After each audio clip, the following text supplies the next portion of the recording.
Sualımızda qeyd olunur ki, hadisə nəticə əlaqəsi doğru verilmişdir.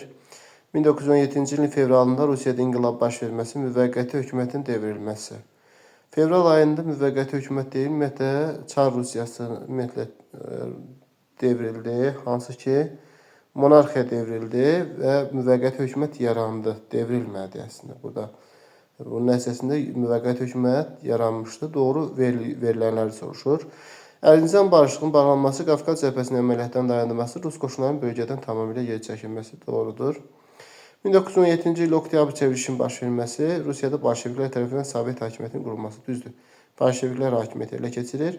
Cənubi Qafqaz Komissarlığının fəaliyyətini dayandırılması və bunun nəticəsində 2-ci Nikolayın hakimiyyətdən imtina etməsi. Xeyr, ümumiyyətlə Cənubi Qafqaz Komissarlığı 1917-ci il noyabr ayında idi, 2-ci Nikolay devrilir 1917-ci ilin fevral ayında. Bu da yanlışdır. Brest-Litovsk müqaviləsinin imzalanması, Cənubi Qafqaz Seyminin fəaliyyəti başlaması. Brest-Litovsk müqaviləsi 1918-ci ilin mart ayındadır.